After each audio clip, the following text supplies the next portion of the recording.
Tabi-tabi namang pinaglalamayan ang 11 nasawi sa lindol sa isang bakanteng lote sa Bugo City. Sa bayan ng San Remigio, nababahala naman ang mga residente sa nakitang balaking uka. May report si Emil Sumangil. Imbes na nasa loob ng mga tahanan, nakikipagsapalaran sa lansangan ang karamihan ng mga taga Borbon, Cebu. Mahigit 1 oras ang layo ng bayan sa lungsod ng Bugo na epicenter ng magnitude 6.9 na lindol noong Martes. Ang panawagan sa kanilang mga placard, tulong, pagkain at tubig. Bakit lumabas na kayo dito sa tabing kalsada at dala-dala nyo ito? Bakit? Manghingi na kami ng pagkain, tubig at saka bigas. Hirap na kami. Nasa labas na kami, natutulog. Ang bahay ng magkapatid na senior citizen na Gavino at Leonora, pinadapa ng pagyanig. Nadaganan po ang magkapatid na senior citizen pagkatapos pong yanigin ng lindol noong gabi na iyon. Nakaligtas po sa kabutihang palad sa awa ng mahal na Diyos Ama yung kanilang bahay. Mistulang sinalansan ng mga kahoy na lamang at nagdomino ho dahil po sa lakas ng lindol. Sa tulong ng 2 nagro-roving na pulis, na-rescue ang 2 senior citizen. Si Lolo Gavino natagpuan namin malapit sa pagguho. Pilit niya hong kinukumpune yung mga piraso ng kawayan. So, nusubukan niya lahat para makabuo uli ng mapapakinabangan.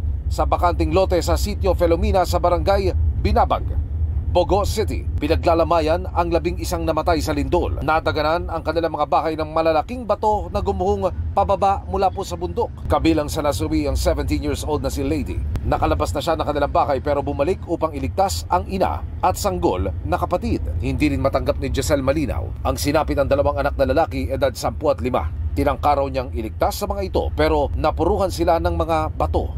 Sa barangay Cogon, inabutan namin ng isang tumagilid na truck na may kargang patuka na halos napadausdos na sa bangin. Akala ko yung parang hangin lang ba, gumagalaw yung mga kahoy. Tapos ang truck, sumasayaw na yung truck, huminto na ako. Mula Bugo, tinungo namin ang bayan ng San Remigio. Kinordona na ang Gumong Sports Complex kung saan hindi bababa sa 5 ang napaulat na nasawi. Pawang mga manlalaro ng basketball sa isang liga ng madaganan ng mga gumuhong parte ng Coliseum.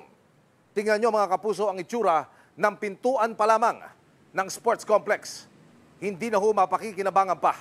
Sa aming pag-ikot, nakilala ko si Gemma, ina ng isa sa mga nasawi sa pagguho sa sports complex. Naulihin naman siya paggawas sir nga.